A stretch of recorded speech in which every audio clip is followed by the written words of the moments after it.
Hey everyone! Tonight, we're drifting back 1,000 years or so. The world is colder, rougher, and, let's be honest, smellier. The air tastes like wood smoke and damp wool. Someone nearby is sharpening an axe. Someone else is praying to a god with one eye and questionable parenting skills. And in a longhouse on the edge of the known world, a man named Harald is planning to bring the age of the Vikings back from the dead. So, get comfortable, dim the lights, and let us drift into the twilight years of the Viking world, a time when the old gods were fading, Christianity was spreading, and one ambitious Norwegian decided that history was simply wrong, and he could fix it by conquering everyone. Because of course he did. Let's begin in Norway, around the year 1015. The Viking Age is nearly over, though nobody at the time seems to have received the memo. Longships still prowl the coasts. There's still occasional plundering.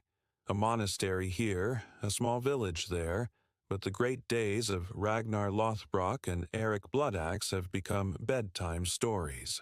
Most Norse rulers are quietly trying to join the rest of Europe now, building churches, marrying princesses, pretending they're civilized.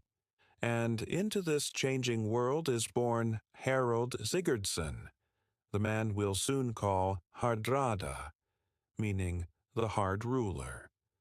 Which is not, you'll notice, the kind of nickname you get for being approachable.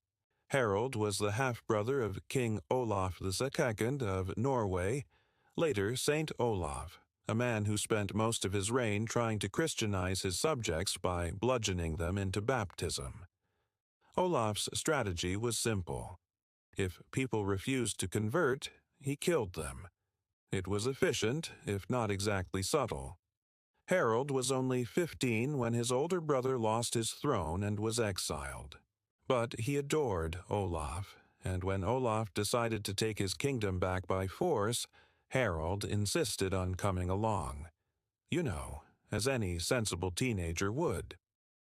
In 1030, they marched into battle at Stiklestad, facing an army of angry Norwegian farmers who, rather inconveniently, didn't want to be converted or ruled. It did not go well. Olaf was killed. Harald was badly wounded. The battle was such a disaster that later chroniclers tried to rebrand it as a holy martyrdom, which sounds nobler than beaten by our own peasants. After the battle, Harald had to flee. He slipped away into the forest, bleeding, probably terrified and, if we were being honest, very aware that being the younger brother of a dead king was a terrible career move. He eventually escaped across the mountains into Sweden, and from there eastward into Kievan Rus, modern-day Ukraine and Russia, a land ruled by distant Norse cousins. The Viking diaspora was wide, and Harald was clever enough to find allies. Now, this next part of Harald's life sounds like someone mixed a travel journal with an action movie. In Rus, he joined the service of Grand Prince Yaroslav the Wise, because of course the man who hired him had a name like that. Harald rose quickly through the ranks, strong, tall, ambitious, and apparently fluent in the universal language of stabbing. But Harald wanted more, and he'd heard of a place where a warrior could become rich, famous, and possibly dead within a year: Byzantium, the glittering empire of Constantinople. So off he went, leading a band of around 500 Norse mercenaries to serve as the legendary Varangian Guard. The Varangians were the Byzantine Emperor's personal bodyguards, an elite force of foreign giants armed with massive axes, famous for loyalty, ferocity, and their ability to drink an improbable amount of wine before battle. Harald thrived.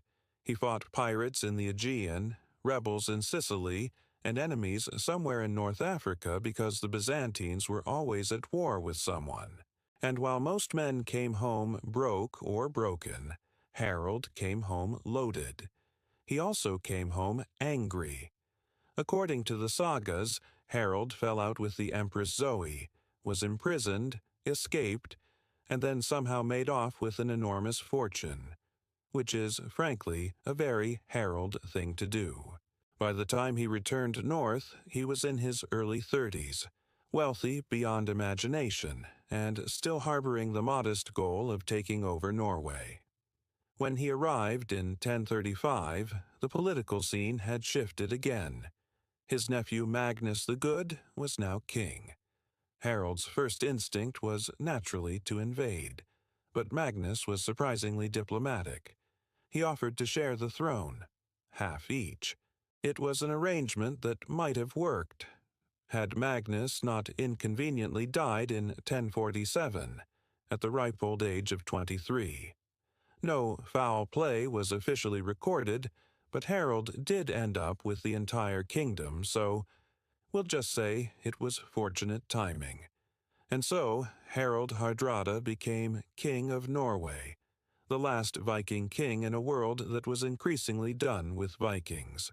Now, to modern eyes, Harald's reign looks like a strange hybrid between medieval monarchy and organized piracy. He styled himself as a European ruler, minting coins, building churches, and hiring scribes. But he also kept raiding Denmark every summer, mostly for sport.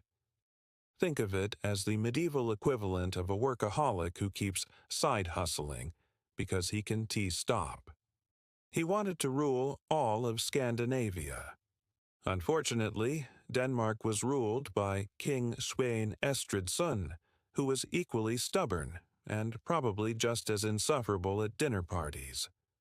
The two fought each other for nearly 20 years, burning towns, seizing ships, and trading insults that make modern political debates look polite.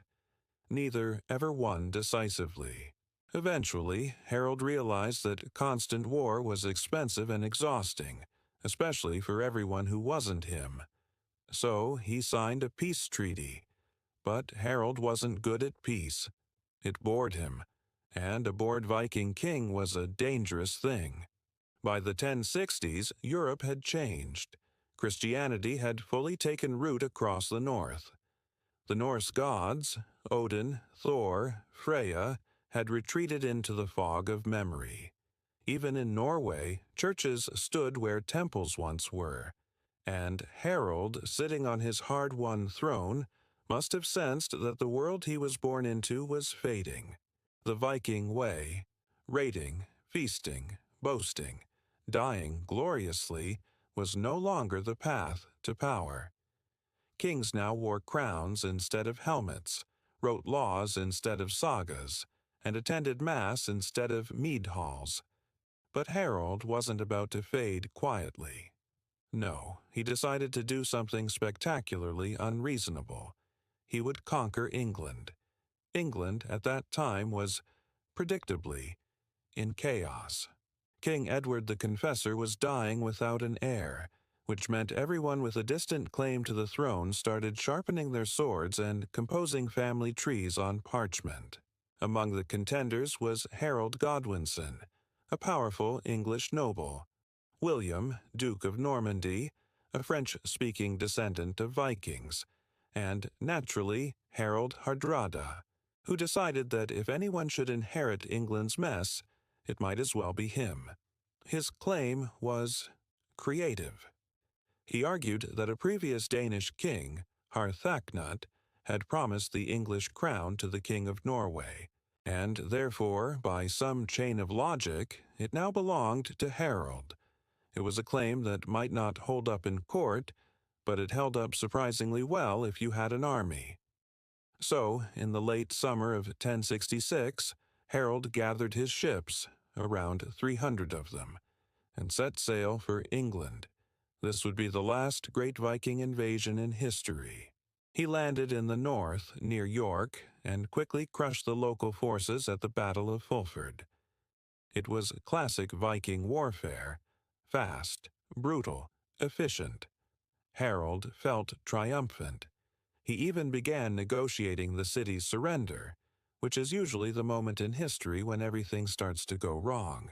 Because, as Harold relaxed by the River Derwent, the newly crowned Harold Godwinson, yes, another Harold, history's sense of humor is subtle but cruel, marched his army north from London in an astonishing 5 days. The two forces met at Stamford Bridge on September 25, 1066, and what followed was not the glorious saga Harald Hardrada expected. It was a massacre. It was a warm day, unusually so for England. The Norwegians, unprepared for battle, had left their armor on the ships. Some were bathing in the river when the English army appeared over the ridge. According to legend, one lone Viking held the narrow bridge against the English advance for nearly an hour, killing dozens before being stabbed from beneath the planks. It's a story that's probably exaggerated, but it captures the tone of the day. Hopeless courage, magnificent futility. Harold fought fiercely. He always did. But partway through the battle, an arrow struck him in the throat. He died on the field, his army collapsing soon after. The Viking Age, that long, messy chapter of raiders and explorers, ended with him. Of the 3 great claimants to England's throne that year, only one survived the season, William of Normandy, who would invade just weeks later and win at Hastings. If Harold had lived, if his forces had rested, regrouped, maybe even won, history might have tilted slightly northward. England might have become the part of a Norse-ruled North Sea empire, and the story of Europe might have sounded very different. But history rarely does what people like Harold expect it to. Instead, he became a symbol, the last flicker of the old world extinguished beneath the new. Let's drift back, for a moment, to the image of him in his youth. A tall boy at Stiklestad, clutching a sword that's too big for him, standing beside a brother he'll soon lose. The sagas describe Harold as handsome, eloquent, generous, and, in the same breath, cruel, boastful, and impossible to manage. Which is to say, he was very much a Viking. He outlived his time by sheer force of will, and when that stopped working, he died as he lived, dramatically, on foreign soil, trying to carve a kingdom out of the impossible. History calls him the last Viking king. But it's worth remembering that last isn't always a bad word. It can mean the end of something magnificent, something wild and absurd and entirely human.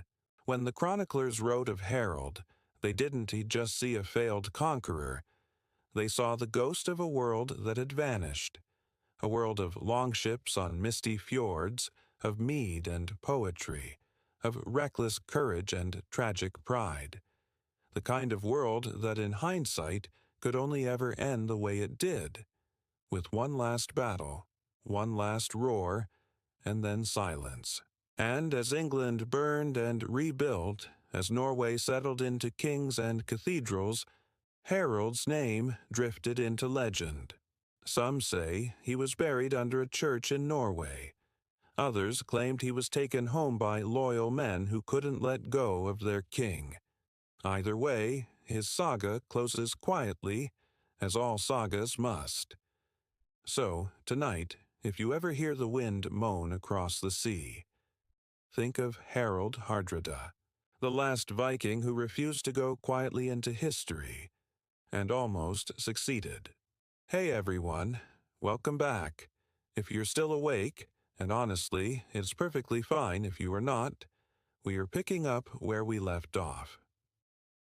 The Battle of Stamford Bridge has faded into mist. Harald Hardrada, the last Viking king, lies still on a faraway field, and the world, quietly, moves on without him. But of course, the story doesn't end when a man dies, especially not when that man leaves behind a family, a crown, and a reputation too heavy for anyone to carry comfortably. So tonight, we're going to drift through what came after Harold. the quiet unraveling of a dynasty that had once terrified Europe. A generation of kings who inherited his name, but none of his thunder. It's a gentler, stranger chapter, the part where the old world forgets how to roar and learns, reluctantly, how to pray. When Harald fell in 1066, his body, according to the sagas, was eventually brought home to Norway. It must have been a grim voyage. Ships heavy with silence, a king's body wrapped in linen, the cold northern sea carrying him back one last time. He left behind a wife, Queen Tora, and 2 sons, Magnus and Olaf. And so, predictably, the question of succession came up almost before he was cold. Norway, by this point, had grown tired of constant wars. Magnus, the elder son, was crowned first, a young man of around 20. The sagas call him Magnus II Haraldsson, though sometimes he's nicknamed Magnus the Peaceful, which is, of course, the universe's way of warning us that he won't last long. Magnus tried something rare for a Norwegian monarch. He didn't start a war. He sent friendly letters to Denmark, agreed to treaties, avoided pillaging. Naturally, nobody respected him. In a world that still measured worth by how loudly you could shout and how many ships you could burn, peace was considered mildly suspicious. And as if on cue, his younger brother Olaf began to rise in popularity. A man with better hair, better charisma, and, crucially, fewer diplomatic tendencies. Within a year, Magnus conveniently fell ill and died. At 23. The family resemblance to dying young in pursuit of something pointless was unfortunately hereditary. So now it was Olaf's turn. He took the throne as Olaf III, but later writers gave him a nickname, Olaf the Peaceful, because apparently the Norwegians had decided to start overusing that adjective, perhaps as wishful thinking. Olaf, unlike his father, didn't raid, didn't conquer, didn't even posture. He built things. He strengthened the church, founded monasteries, and made peace with his neighbors. For the first time in living memory, Norway was not on fire. But peace, as it turns out, is not very good for sagas. There are no thrilling accounts of Olaf hacking his way through enemies. No dramatic betrayals or cursed swords. He ruled quietly, married a Danish princess, and spent most of his time regulating coinage. It was a solid career, if you were an accountant. Still, there's something endearing about Olaf. After generations of Viking bravado, someone had to sit down and start doing the paperwork, and maybe that was heroic in its own way. The chroniclers, who generally preferred axe-swinging over administration, called him Olaf Kyrre, meaning the calm. A monarch whose greatest achievement apparently was not starting anything. It was under Olaf that Norway's capital, Bergen, was founded. It became a hub of trade, a place where Norse ships carried fish, furs, and timber to the rest of Europe. And with every new merchant ship, the country slipped a little further from its Viking past. You can almost feel the old gods watching from the misty hills, a little disappointed, but also relieved. After all, endless raiding must have been exhausting. Olaf ruled for over 25 years, an impressive feat for a medieval monarch. When he died, around the year 1093, Norway was stable, prosperous, and mildly dull, which is to say, it was doing surprisingly well. But of course, no medieval peace lasts forever. Olaf's death brought back an old family hobby, civil war. 2 rival claimants emerged, Magnus Barefoot, his son, and Hakon Torsfostri, his half-brother. Both decided they wanted the entire kingdom, and both refused to share. So, naturally, they fought. Hakon died suddenly, possibly from food poisoning. possibly from treachery, or possibly from eating medieval chicken. Magnus emerged as king, and at last the sagas became interesting again. Magnus Barefoot, Magnus Barefoot in Norse, earned his nickname because he liked to wear Scottish kilts instead of proper trousers. The chroniclers thought this was strange, but honestly, it was probably just comfortable. Magnus had inherited a peaceful realm and immediately decided that peace was overrated. He launched expeditions to Scotland, Ireland, and the Isle of Man, partly for conquest, partly for fun, and partly because, well, his father hadn't. He called himself King of Norway and of the Isles. The locals were less enthusiastic about that title. Magnus' adventures were a nostalgic echo of the Viking Age, the kind of raids that hadn't been seen for generations.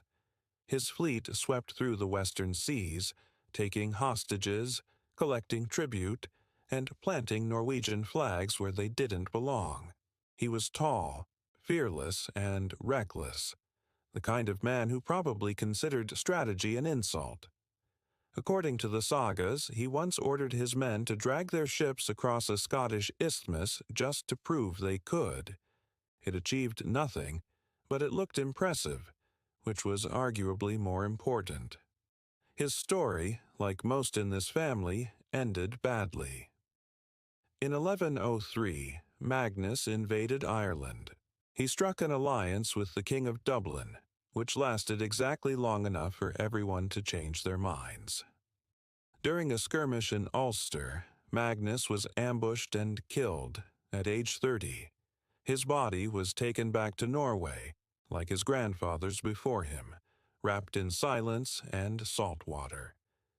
After Magnus came his 3 sons, Eystein, Sigurd, and Olaf. Yes, another Olaf. They ruled together, because Norway still hadn't learned that shared power never stays shared for long. Eystein was the builder, practical, shrewd, fond of taxes. Sigurd was the crusader, adventurous, restless, probably allergic to staying home. Olaf died young, which was more or less the family tradition. Sigurd, the most famous of the trio, went east, all the way to the Holy Land. He was one of the few Scandinavian kings to join the Crusades, sailing with a fleet of 60 ships. In the Mediterranean, he fought Saracens, visited Jerusalem, and, allegedly, bathed in the River Jordan. He returned to Norway loaded with relics and stories and a certain self-righteous glow that only people who have traveled to exotic places tend to have. They called him Sigurd the Crusader, which sounds noble until you remember that most crusaders behaved like well-armed tourists with anger issues. When Sigurd came home, Norway was wealthier, better connected, and much less Viking. The sagas began to fade. Latin chroniclers took over. Odin and Thor had been replaced by Christ and Saint Olaf, the same Olaf who, centuries later, would become Norway's patron saint and the convenient justification for royal authority. By the time Sigurd died in 1130, the old dynasty, the one begun by Hardrada, had stretched itself thin. There were so many claimants, cousins, and bastard sons that the kingdom fractured completely. For the next 100 years, Norway descended into a fog of civil wars so complicated that even medieval historians gave up keeping track. The chronicles read like an exhausted sigh. Then there was fighting, and after that, more fighting, and then someone was crowned king, briefly. It's as if history itself took a nap. But even in that quiet, tangled chaos, something was changing. The old Viking impulse, that hunger for exploration and glory, didn't die entirely. It simply shifted. Norwegian traders began to sail west again, not as raiders but as settlers. Their descendants would end up in places like Iceland, Greenland, and, according to some accounts, even the shores of North America. Harald Hardrada's empire of blood never materialized, but his people, in their quieter way, still reached the edges of the world. Meanwhile, the kings of Norway started marrying into continental dynasties. Their faces appeared on coins, their names in papal letters.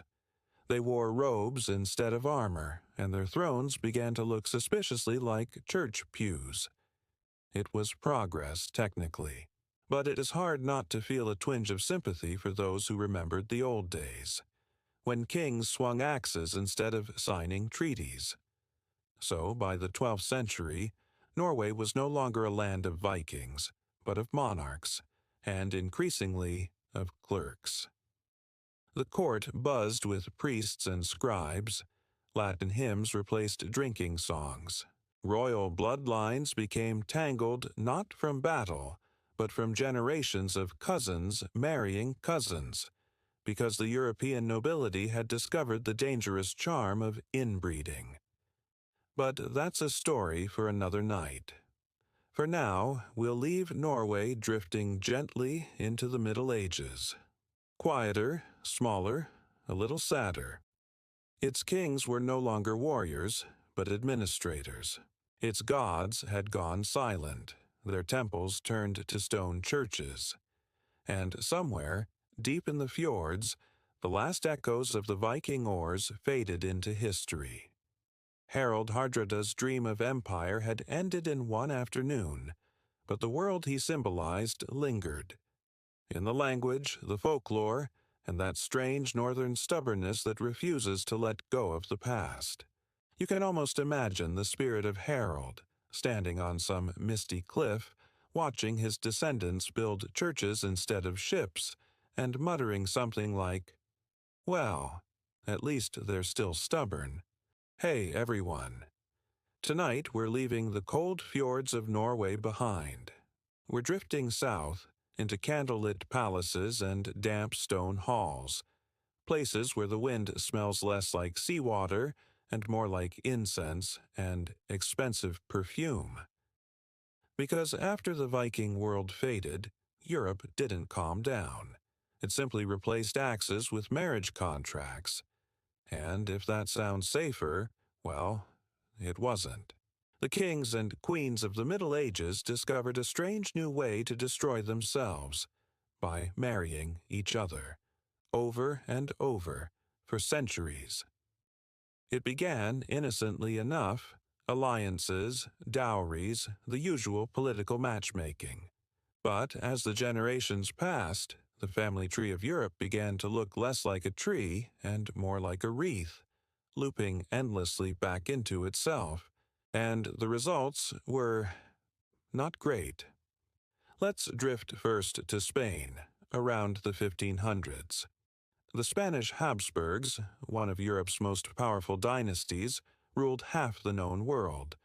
They controlled Spain, much of Italy, the Netherlands, parts of the New World, and sometimes even chunks of Germany, because borders were mostly decorative at that point. They were rich, devout, and endlessly proud of their lineage, which is to say, they were in love with themselves. And, rather unfortunately, they took that quite literally. The story begins with Charles V, the Holy Roman Emperor, a man who technically ruled so much land that he claimed the sun never set on his empire, which was true, though it might have helped if it ever rose on him. Charles was famously gloomy, overworked, overpious, and prematurely old. He was also the product of generations of intermarriage. The Habsburg family had a fondness for cousin unions, which they justified as keeping the blood pure.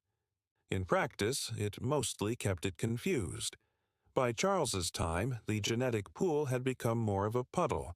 His jaw, that famous Habsburg jaw, jutted so far forward that he could barely chew.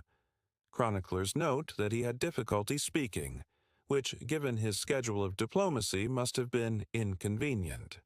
Still, Charles managed to hold the empire together. He abdicated in 1556, dividing his realm between his brother Ferdinand, who got the Austrian side, and his son Philip II of Spain, who got everything sunnier. And it's Philip who brings us to the next generation of royal tragedy. Philip II is often remembered as a devout Catholic, a master administrator, and a man who looked permanently disappointed in everyone. He married 4 times, 2 of those brides being his cousins, and spent most of his reign trying to micromanage an empire that was literally too big to comprehend. He was the sort of man who built a vast palace monastery complex, the Escorial, and then lived inside it like a self-imposed prisoner. He dressed mostly in black, wrote endless letters, and avoided smiling, which in his defense was considered unseemly for a monarch. Philip's family portrait would make any geneticist wince. His children, especially the unlucky Don Carlos, inherited the family's distinctive jaw, fragile health, and occasional lapses in sanity. Don Carlos, the heir to the Spanish throne, grew up pale, paranoid, and physically frail. He reportedly tortured animals, spied on servants, and once tried to kill a man simply for disagreeing with him, which in royal terms was perhaps just Tuesday. At one point, he even planned to flee Spain and wage war on his own father. Philip responded by imprisoning him in his chambers. Carlos soon fell ill and died alone at the age of 23. Officially, of natural causes. Unofficially, of being a Habsburg. And yet, somehow, the dynasty continued. Each marriage brought the family line a little closer together, until, by the 1600s, the Habsburgs had reached what we might gently call peak inbreeding. Enter Charles II of Spain, the tragic finale of the Spanish branch. Born in 1661, he was the great-great-grandson of Philip II. But thanks to all the cousin marriages, his family tree had fewer branches than a broomstick. Charles was sickly from birth. He didn't walk until he was 8. He didn't speak properly until he was 4. And he never learned to chew his food efficiently because, like his ancestors, his jaw was determined to rebel against his face. Contemporaries described him as mentally and physically retarded, though that's the cruel language of the time. What we know now is that he likely suffered from multiple congenital disorders, all traceable to generations of genetic repetition. He was also, tragically, deeply lonely. He married twice, both times for political alliances. Neither marriage produced an heir, which, considering the gene pool, was probably merciful. His reign was haunted by superstition. People whispered that he was cursed, bewitched, or possessed. Priests were brought in to perform exorcisms, because when the entire royal family starts looking the same and dying young, magic seems like the simplest explanation. When Charles died in 1700 at the age of 38, his body was reportedly so decayed that witnesses claimed his heart was the size of a pea. It was the end of the Spanish Habsburg line, and in a poetic sort of way, the end of the idea that royal blood could ever truly stay pure. But Europe being Europe, the lesson was not learned. The throne of Spain passed to a new dynasty, the Bourbons from France, and they too would spend centuries marrying their cousins, their nieces, and occasionally each other's widows, because nothing says stability like romantic recycling. Across the continent, other dynasties were doing the same thing. The Habsburgs of Austria kept intermarrying with their Spanish cousins, producing a long line of melancholic archdukes and faintly translucent princesses. In France, the Bourbons kept their bloodlines pure to the point of absurdity. And in Britain, even the supposedly fresh-faced Tudors and Stuarts couldn't resist a touch of dynastic entanglement. By the 18th century, most of Europe's rulers could trace their ancestry to the same small cluster of medieval nobles. It was less a family tree and more an extended family reunion that no one could leave. The irony, of course, was that this obsession with purity was meant to preserve power. By marrying within their ranks, kings and queens hoped to keep their wealth and titles secure. Instead, they bred fragility, physical, mental, and political. The more closely related they became, the more unstable their empires grew. Wars of succession broke out not because of ambition, but because no one could tell who was technically related to whom anymore. It was as if Europe's nobility had turned genealogy into a contact sport. Even artists of the time noticed the problem. Court painters began subtly exaggerating features, smoothing jaws, lightening complexions, adding a little idealism where nature had failed. Portraits became not reflections of reality, but advertisements for a bloodline's continuing viability. The results were creative. Let's drift briefly to Vienna, around 1750, the glittering court of the Austrian Habsburgs. Here, the great Empress Maria Theresa ruled with a mixture of charm and absolute control. She was intelligent, hard-working, and, naturally, a Habsburg through and through. Her face bore the family signature, the long chin, the pronounced jaw. She married Francis of Lorraine, her distant cousin, and produced 16 children. One of them would become Marie Antoinette, future Queen of France, and eventual cautionary tale about cake. Maria Theresa genuinely loved her family, though she also used them as diplomatic pawns. Her daughters were scattered across Europe like letters in a mail campaign. Each marriage meant to strengthen alliances, each child another genetic reminder of political convenience. By the late 18th century, Europe was one enormous Habsburg-Bourbon family dinner, complete with rivalries, betrayals, and the occasional beheading. And while the nobles married, the world outside changed. Empires rose and fell. Trade routes shifted. New ideas about science, liberty, and equality began to circulate. In France, those ideas took on a particularly sharp edge. When the revolution came in 1789, it was to Witty just a political uprising. It was a full-scale rebellion against centuries of royal stagnation. The guillotine became, in a grim way, the ultimate form of genetic correction. Marie Antoinette, with her pale Habsburg face and famously elaborate hair, became the perfect symbol of royal excess. She was graceful, polite, and completely disconnected from the world collapsing around her. Her downfall wasn't personal so much as hereditary. She was, in a sense, the last echo of that old dynastic logic, that blood alone could justify power. When the blade fell, the age of divine monarchy bled out with her. But the habit of marrying one's relatives lingered longer than you'd expect. Even in the 19th century, royal families continued the practice, if more discreetly. Queen Victoria of Britain married her first cousin, Prince Albert, and together they produced 9 children who would, in time, marry into nearly every royal house in Europe. Victoria became known as the Grandmother of Europe, though a more accurate title might have been the Genetic Unifier. Her descendants included the kings of Britain, Germany, Norway, Greece, and Russia, meaning that by World War I, most of the major combatants were literally cousins, which explains a lot. The result of all this interconnection was a royal class that looked uniform, thought alike, and often broke down in similar ways. Hemophilia, a blood disorder carried by Queen Victoria's descendants, spread through multiple royal houses, leaving a quiet trail of tragedy.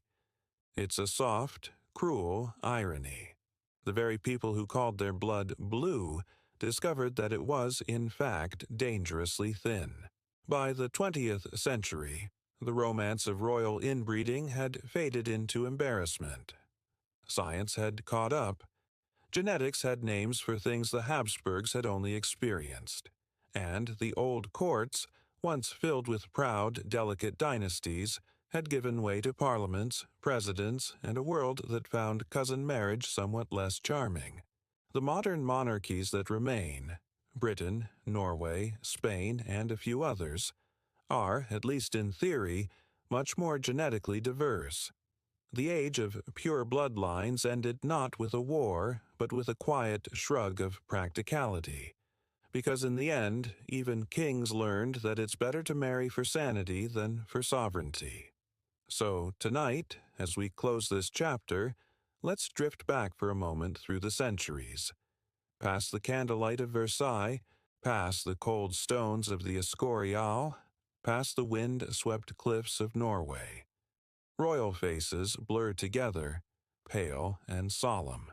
Generations staring out from portraits, each one convinced they're preserving something sacred. And yet, what they really preserved was a kind of slow decay. The fragility that comes from being trapped inside your own legend.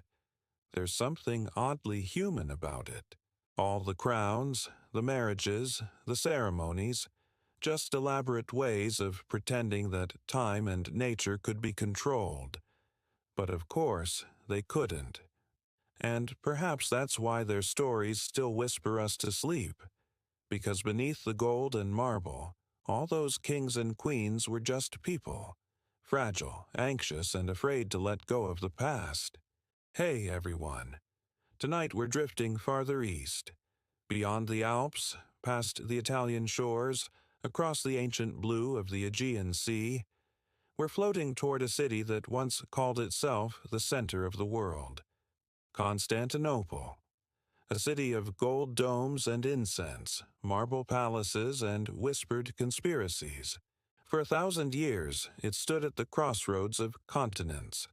Too old to be new, too new to be ancient. Rome's ghost lived here, wearing silk instead of armor.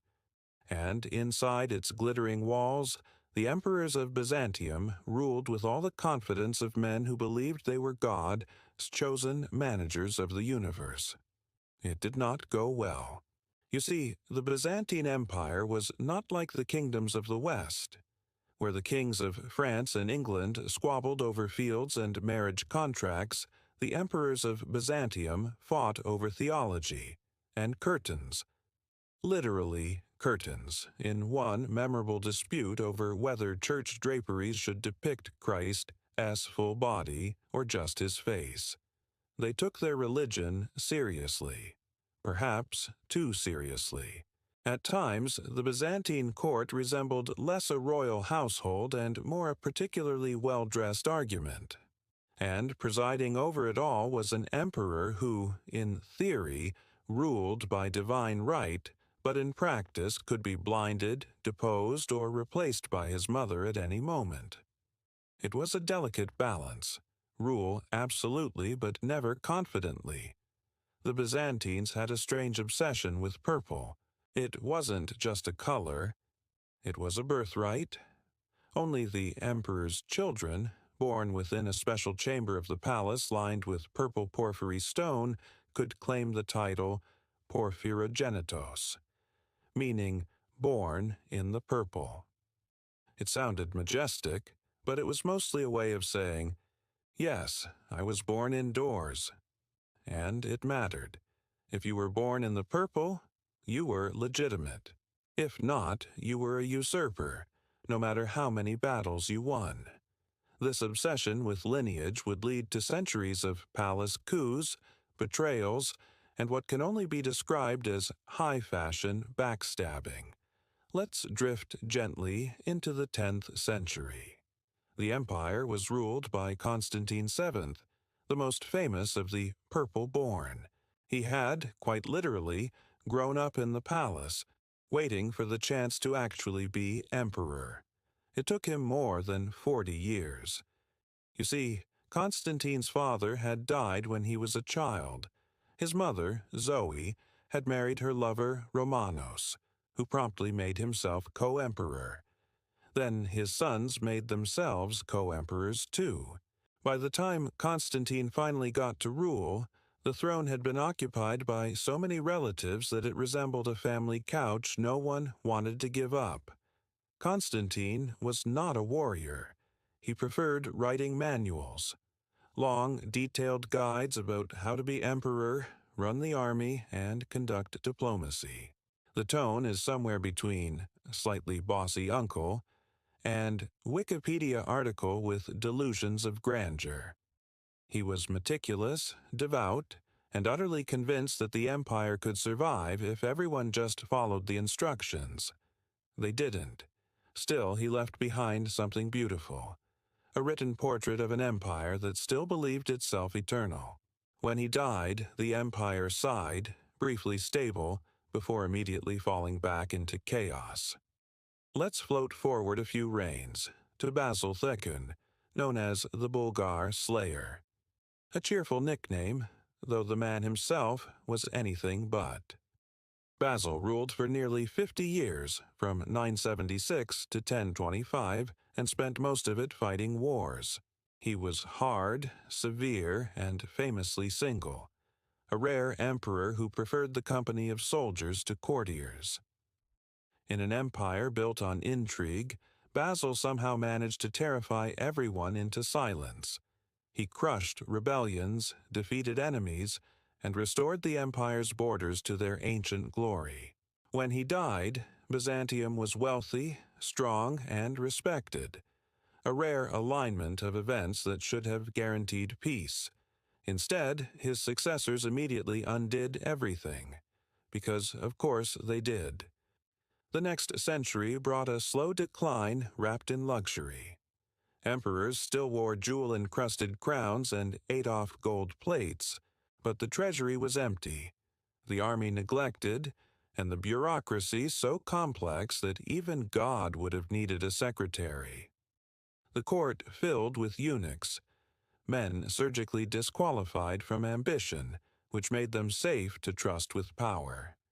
Many of them became extraordinary administrators. Some even ruled in all but name. It was an oddly logical system.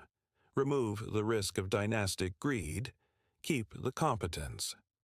Morbid, yes, but efficient.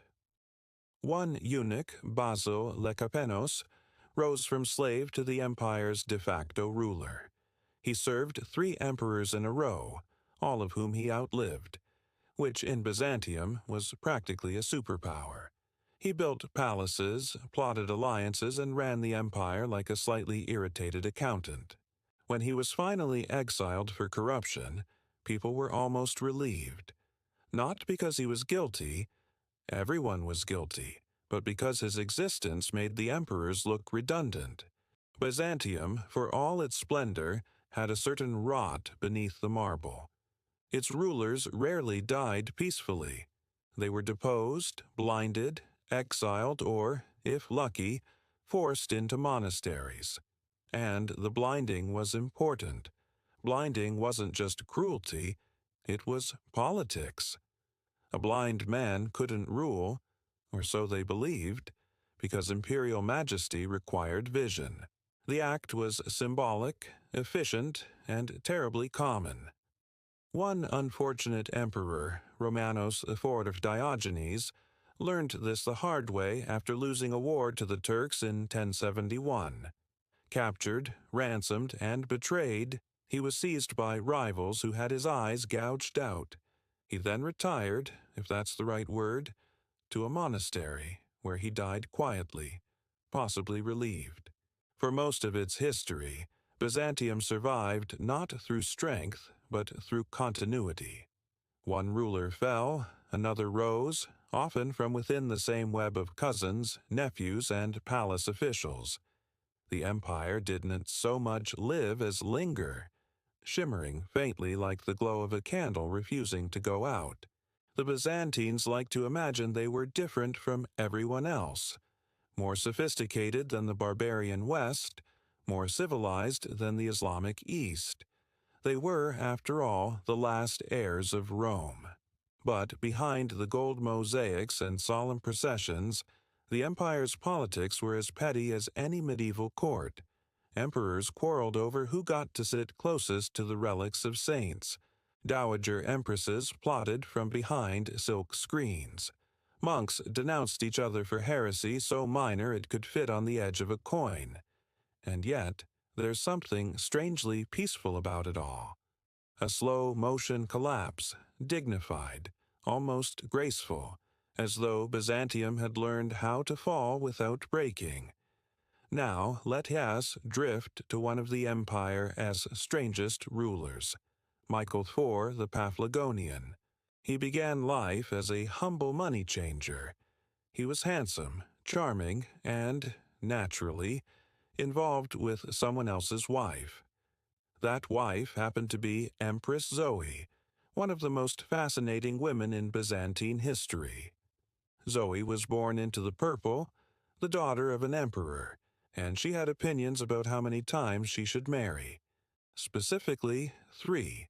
Her first husband, Romanos III, was found drowned in his bath, officially by accident, unofficially by Zoe's request.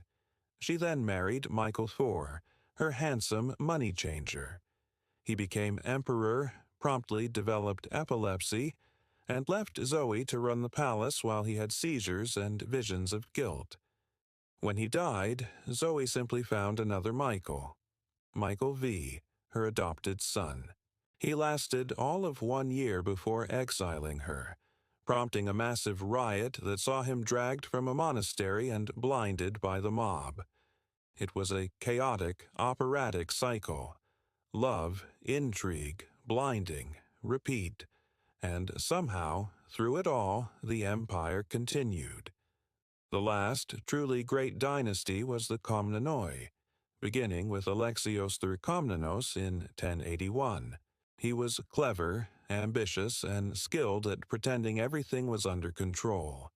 His reign coincided with a strange event in Western Europe, the First Crusade. When thousands of armed pilgrims arrived at Constantinople, Alexios smiled politely and directed them toward Asia Minor, preferably as far away as possible. He supplied them, guided them, and then shut the gates behind them. It was the diplomatic equivalent of saying, "Wonderful guests, please leave immediately." The Komnenian era brought temporary revival, wealth, trade, art, but also revealed the empire's new role, not the center of the world, but its museum. By the 13th century, the illusion cracked. In 1204, Crusaders, supposedly Christian allies, attacked Constantinople itself. They looted, burned, and defiled everything sacred. The city fell not to Turks or Persians, but to fellow Christians. It was the end of Byzantium as it had been. A Latin puppet state took over, while the true empire retreated into exile, a ghost wandering its own ruins. When the Byzantines finally returned in 1261, the city was hollow. The palaces stood empty, the treasury gone, the streets filled with stray dogs and melancholy, but still they crowned emperors. Still they called themselves Romans. The candle refused to die. The final centuries of Byzantium were marked by a quiet dignity. Emperors held elaborate ceremonies no one believed in anymore. Court officials still bowed, choirs still sang, and the Hagia Sophia still glittered, even as the walls crumbled outside.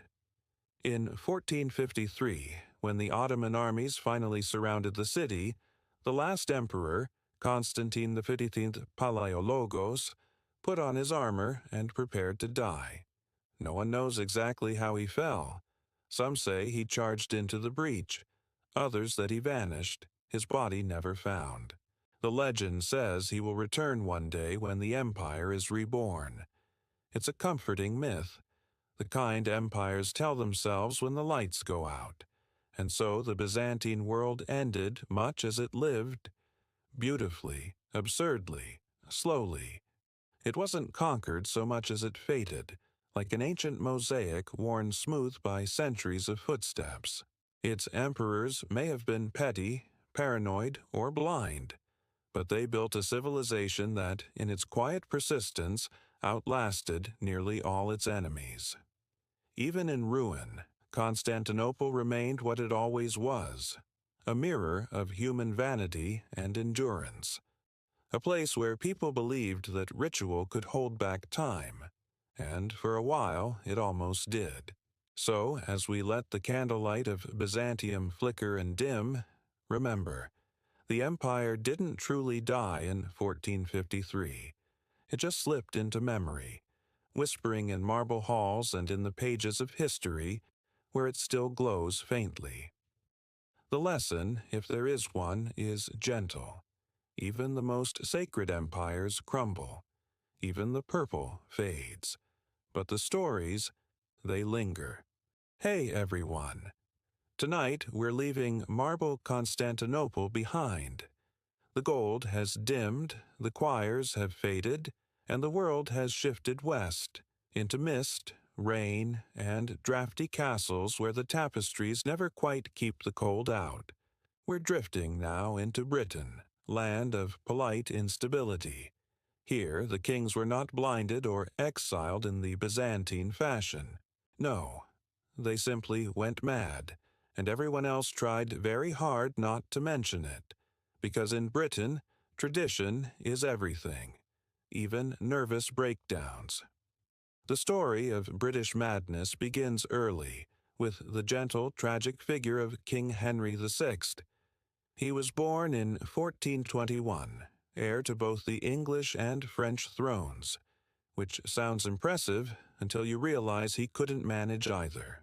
Henry came to the throne as a baby, inherited a war he didn't start, and grew up surrounded by ambitious nobles who treated him less like a king and more like an expensive chess piece.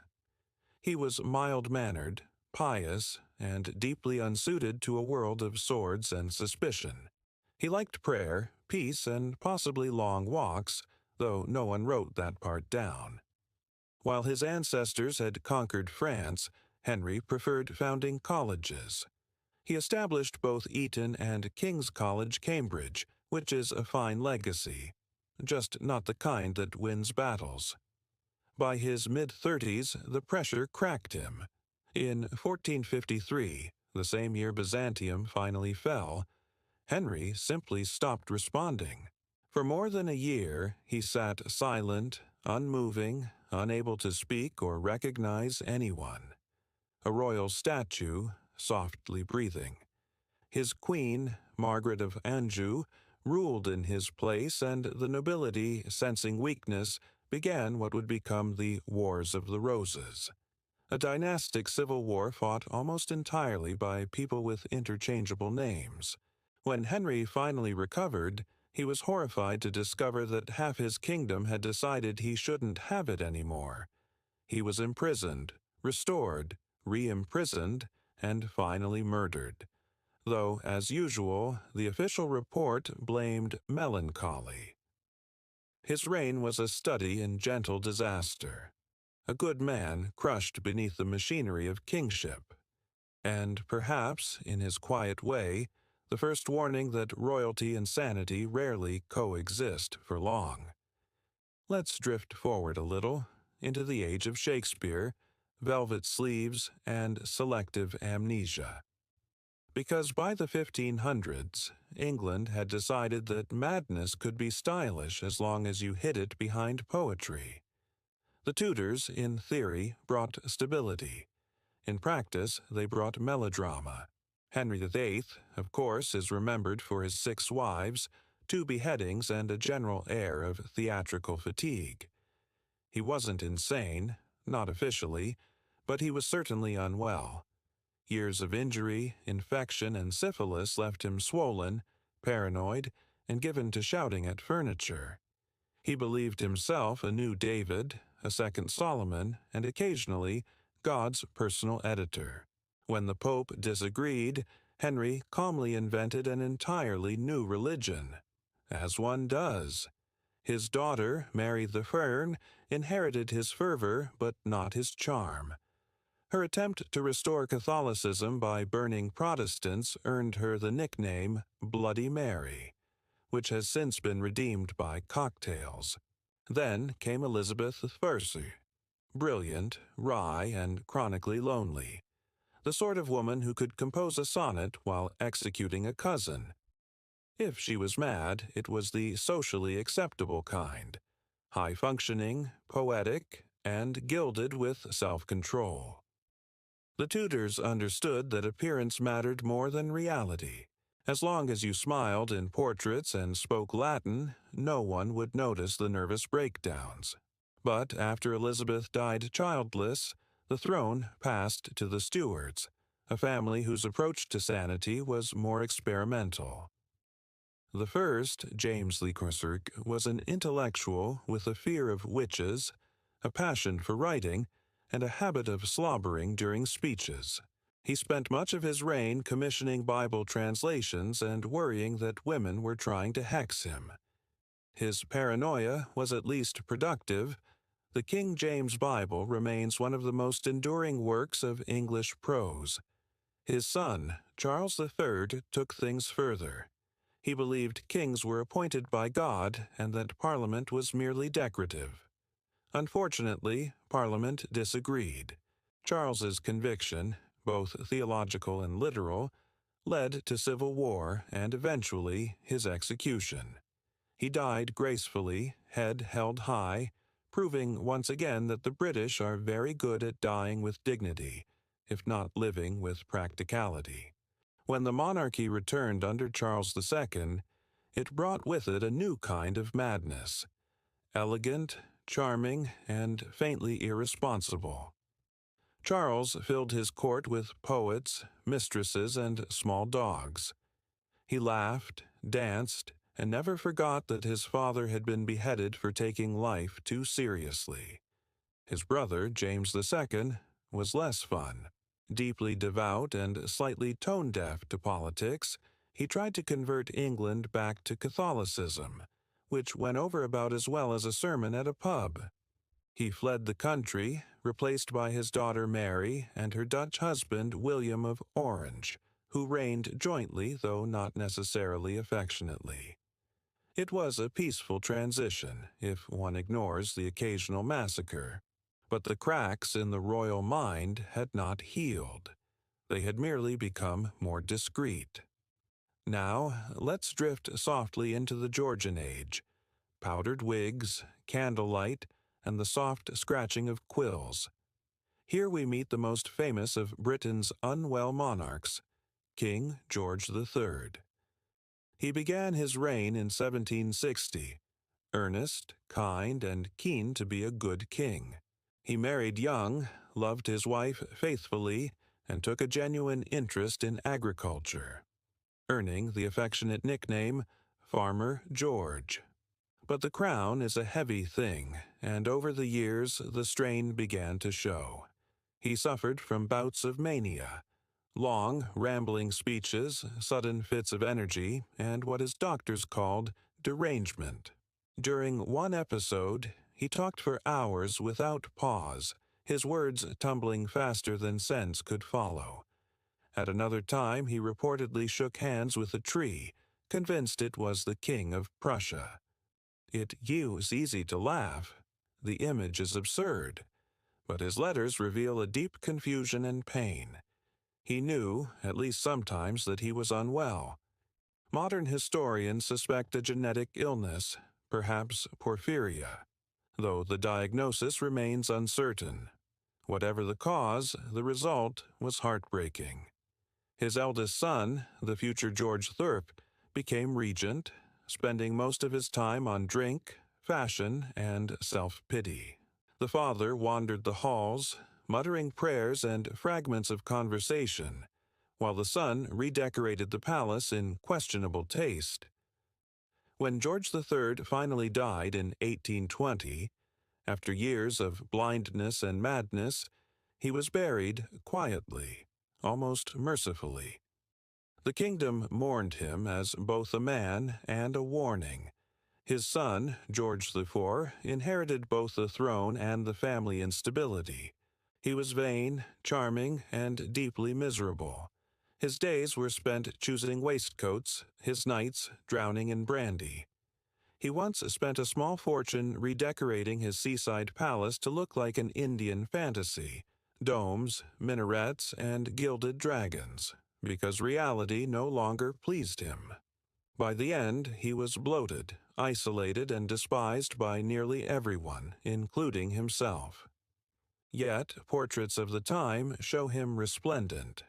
Lace cuffs, powdered curls, eyes half closed in dreamy detachment. Royal painters have always been kind. As the 19th century unfolded, Britain's monarchy became quieter, less flamboyant, and, in some ways, more stable. But melancholy lingered like fog over the Thames. Queen Victoria ruled for more than 60 years, a living monument to endurance. After her beloved Albert died, she dressed in black and mourned for the rest of her life. 40 years of widowhood spent in elaborate sorrow. Her subjects called it dignity. It was also, quite possibly, depression.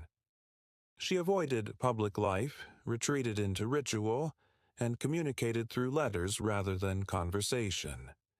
Her grief became the empire's brand, solemn, dutiful, emotionally distant. Britain itself took on her personality, industrious, moral, and quietly sad.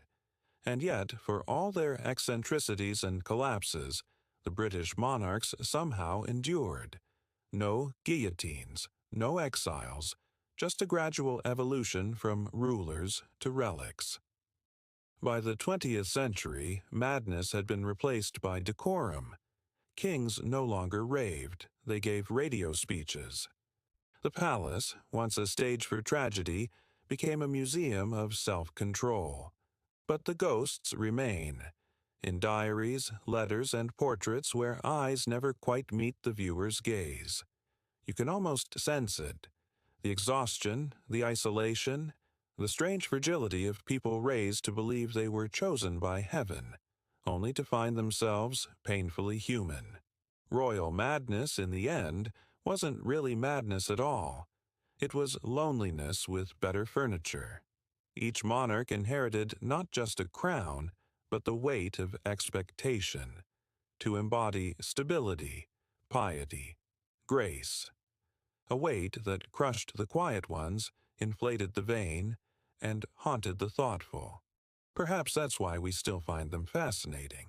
Not because they ruled, but because they broke, elegantly, publicly, and with just enough dignity to make it tragic rather than pitiful. So, as we close our eyes tonight, imagine those dimly lit corridors, the soft shuffle of servants, the rustle of silk, the sound of someone talking to themselves in a room too large for comfort. Kings and queens who had everything except the freedom to be ordinary. Maybe that's the real madness of monarchy. Not losing one's mind, but never being allowed to have one's own. Welcome back. Tonight, we step softly into the 19th and early 20th centuries, the twilight of kings. It's an era of steam and steel, of telegraphs and trains, a world suddenly moving faster than royal etiquette could keep up with. Europe still glittered with crowns, of course, but behind the polished portraits and gilded insignia, something had shifted. The bloodlines that once ruled continents were fraying. Generations of intermarriage had made the royal families of Europe less like rivals and more like an extended family reunion that never ended. They shared genes, illnesses, temperaments, even handwriting. And, increasingly, they shared the same haunting sense that history was moving on without them. Let's start, as always, with Queen Victoria, the matriarch of this tangled web. By the time of her death in 1901, she had 9 children, 42 grandchildren, and a genealogical reach that made her the de facto grandmother of Europe. She called herself a little German widow, and yet her descendants ruled Britain, Russia, Germany, Spain, Norway, Sweden, Greece, and half a dozen smaller principalities that have since been politely forgotten.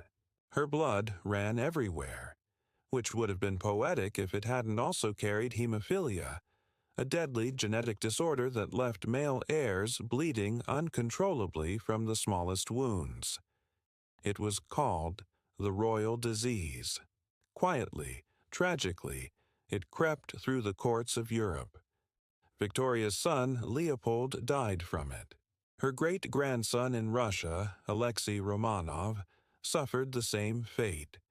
His pain hidden behind palace walls, soothed only by the strange, hypnotic presence of Rasputin, the peasant mystic who would become a symbol of everything wrong with monarchy.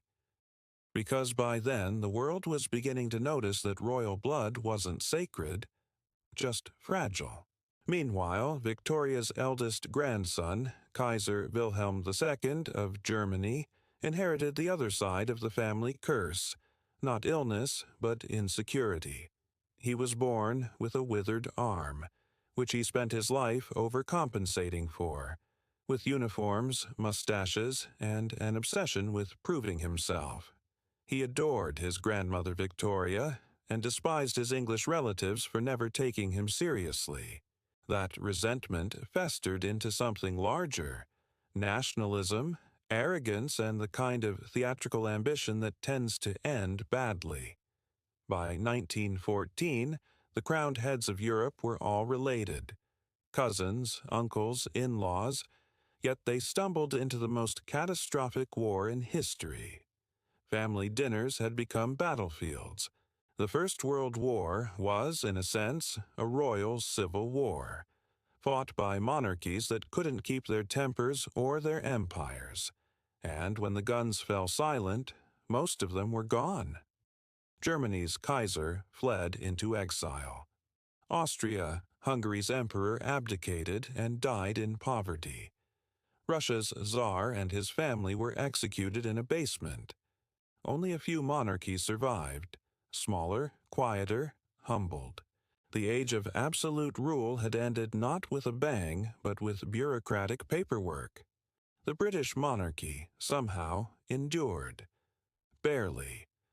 During the war, anti-German sentiment ran so high that King George V, cousin to both the Kaiser and the Tsar, realized his own last name, Saxe-Coburg and Gotha, sounded uncomfortably like the enemy's. So he rebranded the entire dynasty, choosing a new surname that sounded reassuringly English: Windsor.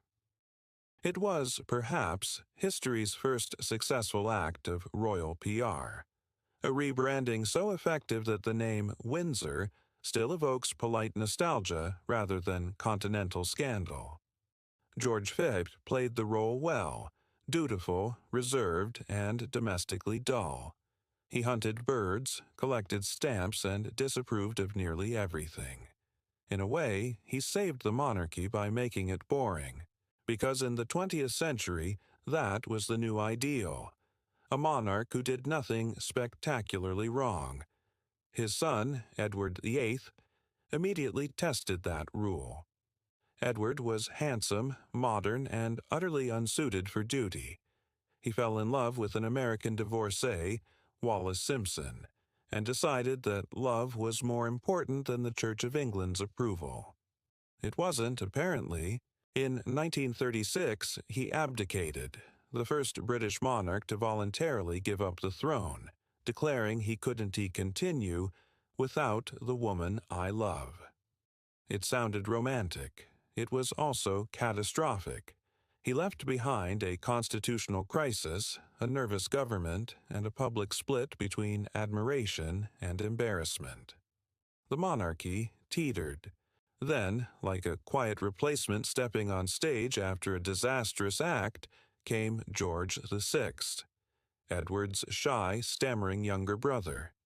He never wanted to be king, but he was steady, sincere, and, crucially, relatable. His struggle with speech became a kind of national metaphor, a flawed man finding courage and duty. Through World War II, he and Queen Elizabeth, the future Queen Mother, became symbols of endurance. They stayed in London during the Blitz, visiting bombed neighborhoods and refusing to flee. For the first time, the monarchy didn't seem divine. It seemed human, and that unexpectedly saved it. When Elizabeth II ascended the throne in 1952, she inherited not just a crown, but a public relations project, to be both timeless and modern, sacred and approachable. She played the role with quiet perfection, rarely seen laughing, never seen breaking.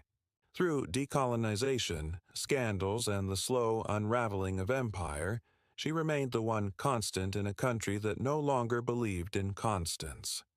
It wasn't magic, it was management.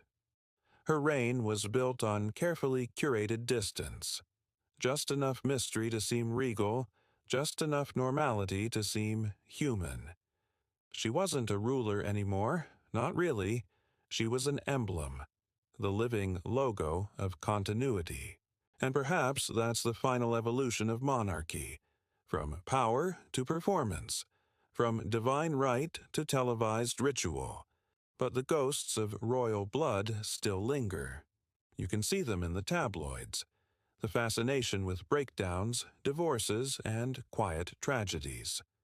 Modern royals live under constant observation, their flaws magnified until they resemble those of their ancestors, only without the luxury of privacy. Diana, the Princess of Wales, became the 20th century's most tragic royal figure. Adored, devoured, and destroyed by the same system that had once produced martyrs and mad kings. Her death marked the moment when the monarchy's illusion cracked again, when grief spilled out into the streets and cameras became candles. And yet, somehow, the crown endured. It always does. Even now, in an age of republics and reality television, people still turn to palaces, not for power, but for poetry, for the idea that somewhere, behind all the noise, there's still a little ceremony left in the world. So here we are, the end of the story. From medieval saints to modern celebrities, the monarchy has survived by constantly changing shape, like a ghost that refuses to rest. It began as divine inheritance, then it became madness, then melancholy. Now it's simply performance art. And perhaps that's fitting, because what was monarchy ever, if not theater? A centuries-long play about human frailty dressed in velvet robes, the kings who believed they were chosen by God, the queens who ruled through grief, the princes who fled, and the princesses who smiled until it hurt. All of them, in the end, actors in the longest-running drama in history. So, as we drift toward the close of this long night, imagine them now. All those crowns resting quietly in their glass cases, their jewels dimmed, their weight finally lifted. Imagine the ghosts of royalty, Henry, Victoria, George, wandering through the empty halls of time, still rehearsing their lines, and outside, somewhere far below, the world goes on without them. A child laughs, a train whistles, a city glows, and history, at last, falls asleep. Hey, everyone. If you're still awake, you've wandered with me through quite a few lifetimes tonight, from the frostbitten dawn of Viking longships to the marble halls of Byzantium, to the damp English palaces where melancholy became a family tradition. It's strange, isn't it? How history begins with people who believe they're eternal, and ends with us, whispering their names so we don't forget them. When we talk about kings and queens, we like to imagine grandeur, thrones and trumpets, portraits and palaces. But if you listen closely, what echoes through the centuries isn't majesty, It's exhaustion. 1,000 years of people born into jobs they couldn't quit. People who had everything except the freedom to be ordinary. Harald Hardrada, the last Viking. He died believing he was chosen by fate, and maybe he was, but mostly he was just human, tired, proud, and unlucky. The Byzantine emperors, bathed in gold light and paranoia, ruling over a city that looked like heaven but behaved like an office with really dramatic lighting.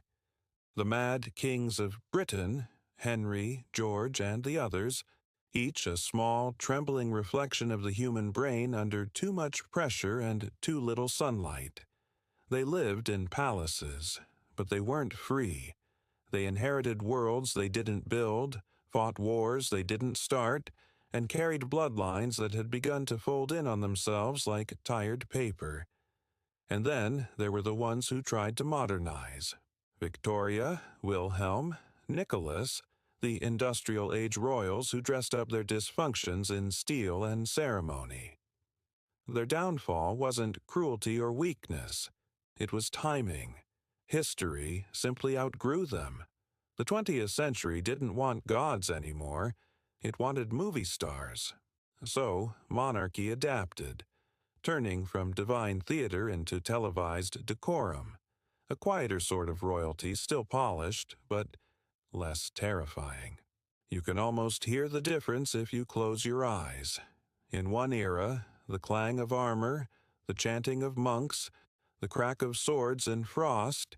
In the next, the click of cameras, the rustle of newspapers, and a polite cough from someone at Buckingham Palace trying to avoid scandal. Different instruments, same tune. The truth is, monarchies survived not because they were strong, but because they were flexible. They learned to shed their skins.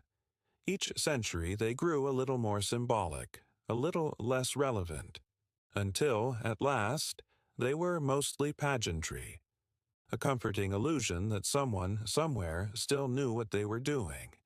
It's easy to mock that, of course, but maybe it also tells us something about ourselves, because we still crave symbols. We still look for stories that make the world feel orderly, even if we know deep down that it isn't. We no longer kneel to kings, but we do scroll through celebrity headlines, watch coronations on live streams, and secretly enjoy the drama of other people's grandeur. The setting changed. The instinct didn't. So maybe that's why history never really ends. It just changes costumes. Every age thinks it's awake, and every age eventually becomes someone else's bedtime story.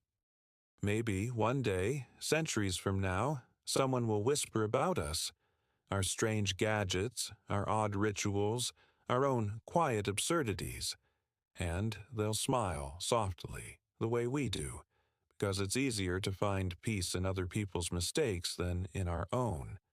For now, though, you've made it through the noise and the crowns and the endless family feuds. You've drifted from sword to scepter, from empire to emoji, and ended up right back where we all do, at the edge of sleep. So let the last of the candlelight fade. Let the centuries melt into one another. The Vikings are gone. The emperors are ghosts. The kings are memories in museums. All that remains is the soft hum of time, and you, somewhere in it, drifting gently through the quiet. Thank you for staying with me tonight, for wandering through the wreckage and wonder of the royal past. If your eyes are heavy, that's all right. History can keep watch for a while. Good night, and sleep well, dreamer of forgotten empires.